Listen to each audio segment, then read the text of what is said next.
Alright guys, so in today's video it's gonna be a little bit different. Now we're gonna step away from the chassis and get into the fun stuff. So I'm gonna be picking up the LS3 from the crate and finally being able to put on the engine stand. That way I can go ahead and tear it down, you know, switch out where the alternator is placed, take out the wiring harness, the headers, and start adding the new performance parts so I can go ahead and bolt up to the FRS chassis and be able to get mocked in and placed in.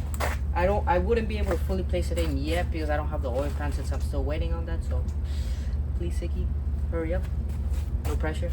But then so right now I'm just gonna go ahead and take it off the crate, put it on the engine crane, and then being able to put it on the engine stand. That way we can start working on it and disassembling it.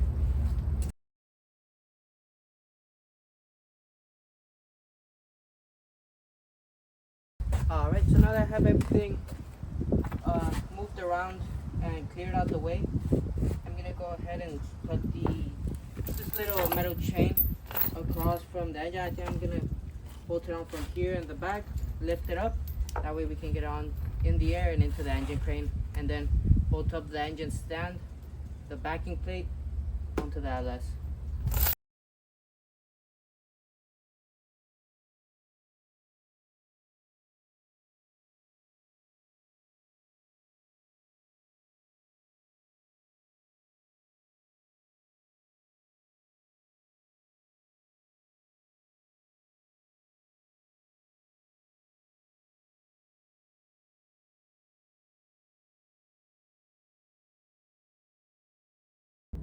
Okay, now that we got the engine up in the air, one thing before I do put on the stand, I do want to go ahead and change out this rear main seal cover, since it looks like it was leaking a little bit on the bottom right there, a little bit of leakage, and it was a pretty cheap part. So what I'm gonna do is just change it. I do have the new part already, since it's preventative maintenance, that way it doesn't leak in the future. Have a brand new one straight from GM. So I'm gonna go ahead and take off all these bolts, star pattern, and then take it out and put the new one in. So let's go ahead and do that before we put that in the stand. Even when you feel low, you can still go. Even when you feel slow, you can still go. Even when there's no hope, you can still go. I never answer to no, man, I still go. Go, go, go, go, go, go, go, go, go, go.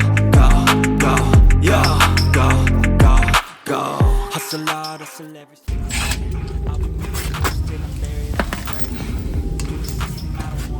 Alright, now I got every one of those bolts out. I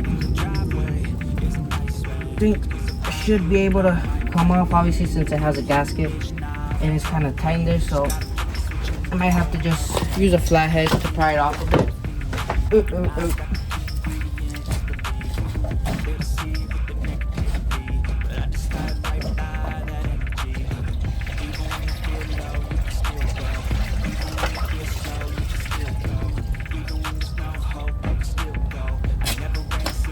Oopsies!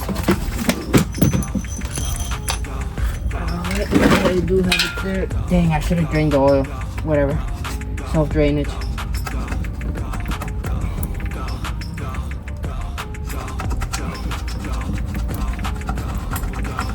Almost out.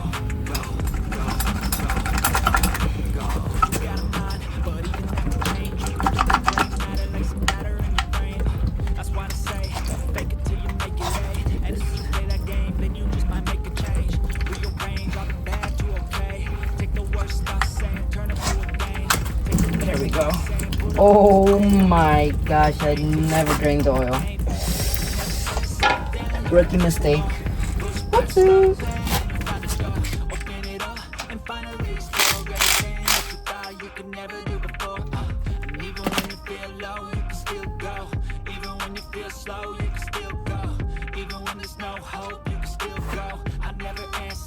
Okay, now that I was able to go ahead and take out the rear main seal and clean out with just a little bit of alcohol on the rack, clean out around the edges at the bottom of the oil pan.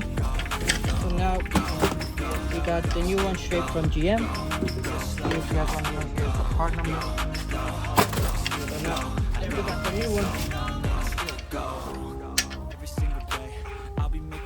till I'm buried in my grave.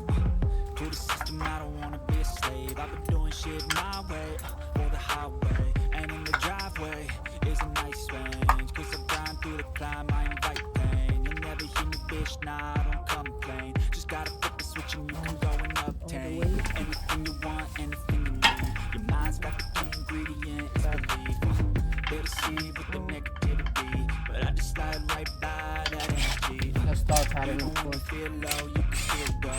Even when you feel slow, you can still go. Even when there's no hope, you can still go. I never answer to no, man, I still go. Okay, perfect. So now that they were all evenly tightened down to 18 pounds, I'm gonna go ahead and just loosely put back the 2 oil pan bolts from the top, just so I don't lose these. And I'm pretty sure on the new oil pan I may have to reuse them again. I'm gonna go ahead and lower the it is high.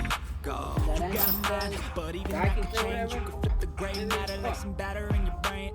That's why I say, fake it till you make it A. And if you play that game, then you just might make a change.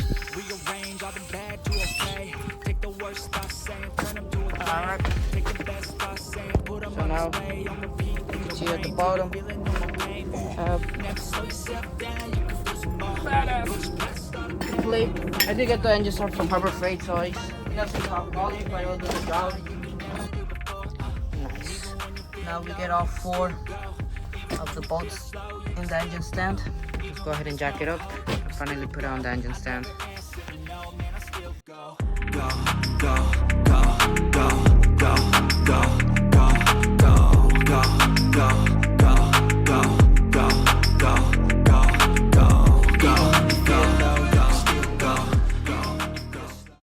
Alright, so now that we finally have the engine and the engine stand, we're gonna start modifying to be able to fit into the FRS. So first thing is I'm gonna relocate the alternator from the top to the bottom, change out the AC since I am keeping AC, but we do have to switch to the CTSV style since I think it is the ports come out the side instead of somewhere where the other 2 come out. Alternator, AC compressor, and I might start taking out the whole wiring harness and maybe and the motor mounts on the bottom, and maybe, you know, if I get finished in time, we can, you know, take the headers off and put in the new ones, the new sticky ones. Alright, so now that we get the full power steering and alternator height mount out, now I'm gonna relocate the alternator to the bottom right here. Hold up. Wait a minute. Something ain't right.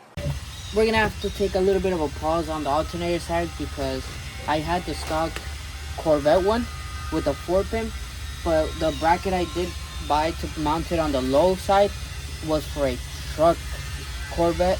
For a truck alternator with the Corvette spacing.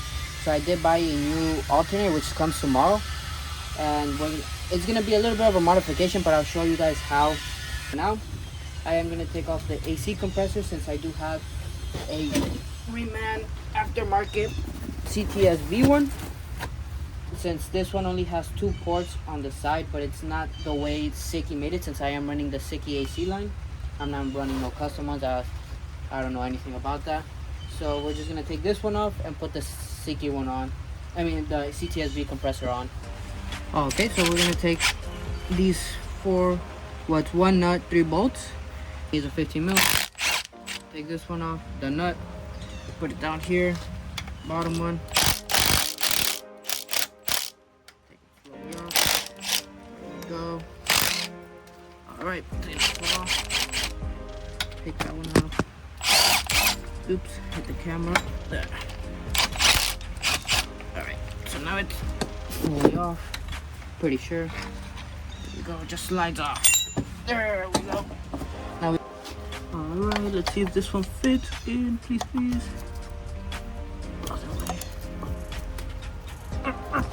There we go. Did I get it? Yes, I did.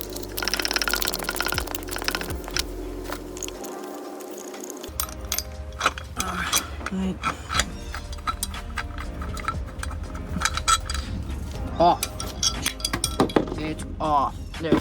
As you can see, this is the new CTS-V one, instead of having the ports like that, these are directly on top of each other, so it's one big block, or like one big aluminum block with the 2 outlets that connects to here from the second one, comes out, and then you run your AC line. So this one was nicely painted black. It's remanufactured, so it's not OEM, since OEM is expensive and this one was cheap.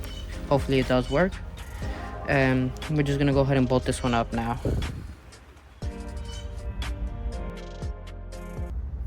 So I just bought the CTS-V AC bracket, so we're gonna have to wait on this, and then we're gonna have to wait on the alternator until tomorrow. So yes, I thought I had everything, but I guess I'm gonna have to keep waiting. But at least we can take the headers off, and I do have the sticky motor mounts that we can go ahead and build and put them on here. But let's first take out this. This I do have, and I know should work. Okay, so now I got to take the headers off, take off all these roller pack boots. There we go. And now we got all of them.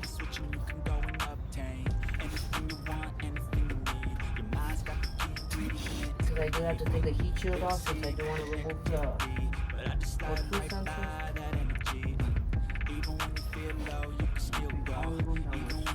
Should be all going to go on the other side to the same. The stock exhaust headers. I'll go.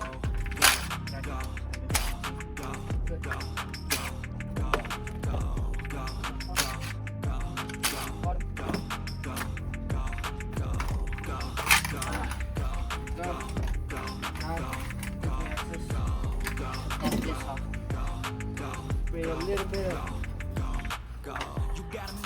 WD-40 as well on both sides. Okay, so I was able to find one of these ratcheting wrenches or something that I was on. So I was able to find the right one for this. Let's see if I'm able to take it off.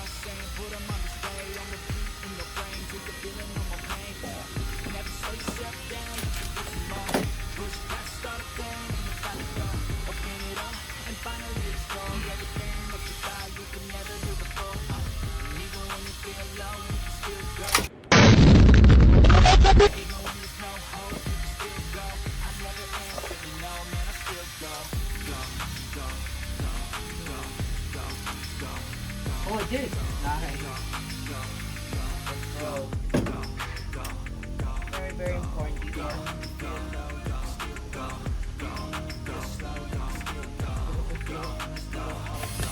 I'm going to take these off.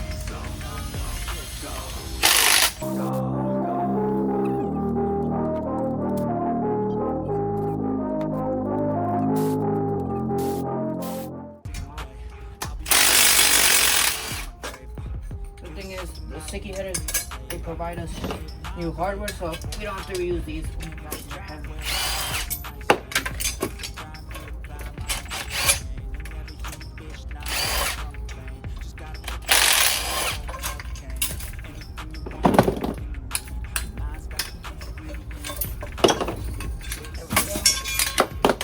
Okay, drop everything.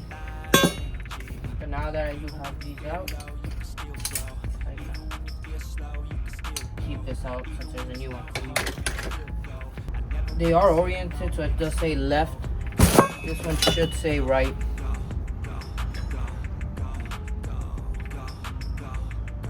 Passenger side, so it'd be right hand. I'm guessing this one's right. Put it right here.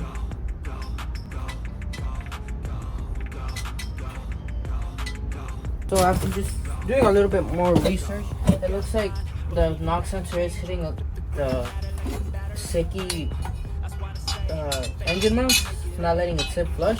From what I've seen, it looks like there's no problem in me just moving it the other way. Let me go ahead and see there. That's clear. Yeah, it looks like now it lines up perfect. Looks like there's no problem leaving it straight down. I'm gonna do it. There we go. I'm gonna leave it nice and tight. So Looks like they're both the same, so it doesn't matter which one you use for these.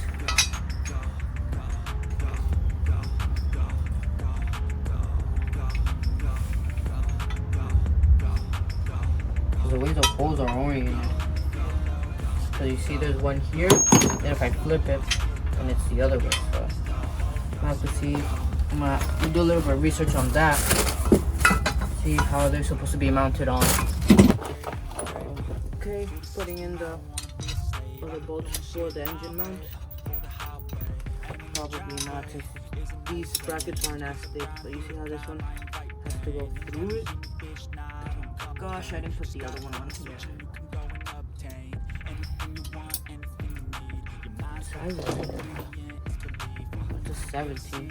I'm gonna get the 17 a little bit. Let's see if I can spread it on at least.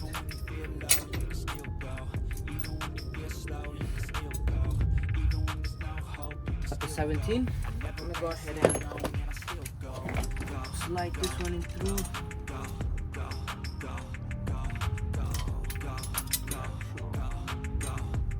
See if I can actually put it in.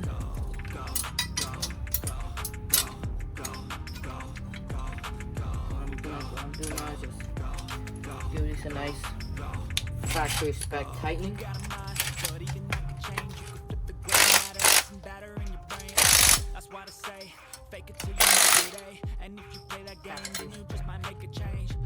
Alright, so this one I couldn't really fit the socket back in this, so what I'm gonna do is just tighten it using tang wrench.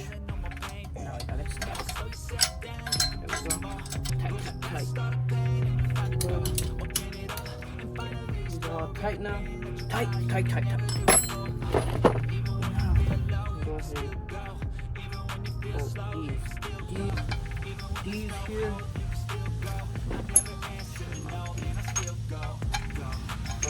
Looks like the bolt's being mounted to here.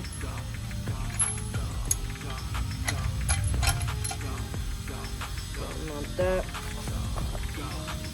Get a washer for it.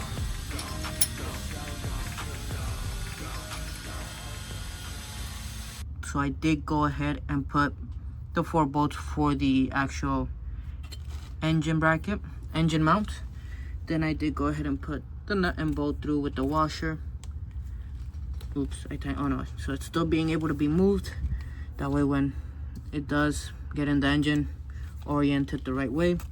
I did have to reposition again the knock sensor to go up, because when I had it facing down, the connector, I know it's going to be a different connector, but it wasn't going to allow it to plug in, so I put it up. That way when I get the new one, it's not going to be connected. This, I don't know what this is, forgot what it was. When I get the new connector, should be able to easily plug in here and be chilling out the way out of the starter. There's a lot of space. I'm gonna mount up the exhaust, the headers that I did get from Siki, so I'm gonna go ahead and get them now. I did go ahead and throw on the Siki headers on. It is raining a little bit, so don't mind if you see raindrops coming down, but I just wanted to see how it would look mocked up, the headers. Man, but they look good. Don't worry, this is gonna be all removed with the new wiring harness that I'm getting. But I did want to put the Corvette cover on and the Siki headers. Alright, so go ahead and put the alternator on.